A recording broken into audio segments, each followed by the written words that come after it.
Car Countdown. It's still so difficult to believe, but it's been over 4 months since funny car driver Eric Medlen died from injuries suffered in a testing accident at Gainesville. It was here at Brainerd 3 years ago that Medlen realized his lifelong dream, taking home his first career funny car Wally. In this week's Harley-Davidson quarter-mile profile, Gary Gerald talks to Eric's father, John Medlen. John remembers Eric and Eric's decision to compete in the sometimes dangerous sport of NHRA funny car drag racing.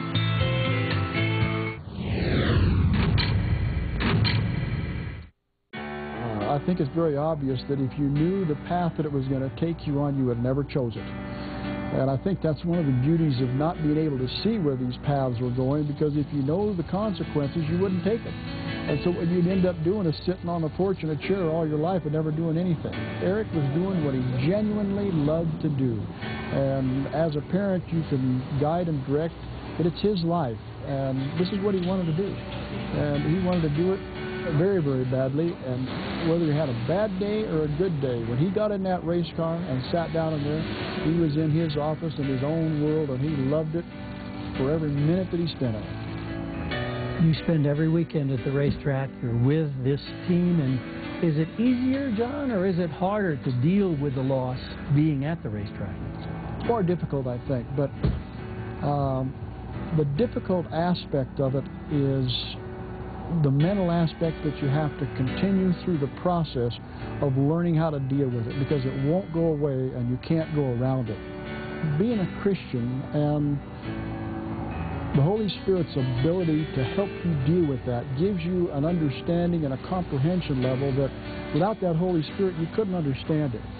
When you leave this temple, this body, and you move into heaven, time doesn't matter. Time has no significance whatsoever. So Eric had told me, he says, I'll wait for you. I'll be waiting here when you get here. And he says, you got to get over that time deal, Dad. He says, it won't be very long, and once you're here, we can race forever. In your mind, what was it that attracted him to people, that made him so special? Genuine. He sought after, he was very appreciative of all of his fans. But when there was someone that was underprivileged, perhaps they had a physical handicap, perhaps they had a mental handicap, he would stop what he was doing and spend time with those people. He had a heart, a huge heart.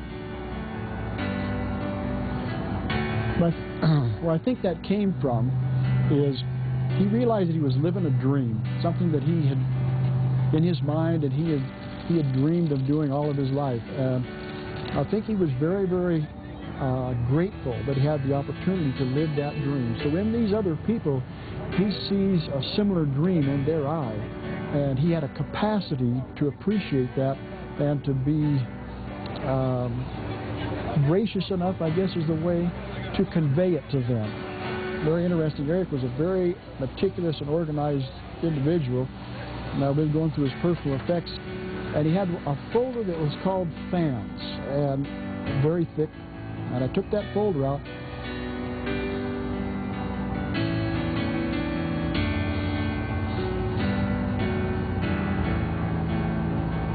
He had saved everything that a child gave him. I think that says most of it all right there. His appreciation for children, he's just a genuine person. And everywhere we go on the NHRA trail, be it in Brainerd or all the way out to Pomona, everybody remembers Eric Medlen and the great individual that he was. John Medlen will bring out that fourth car beginning next season. Mike Neff will be behind the wheel as John Force and that team continue to race on in the memory of Eric Medlen, his boss and mentor, getting the job done this weekend in Funny Car Highlights. John Force put together a brand new race car 4 races ago.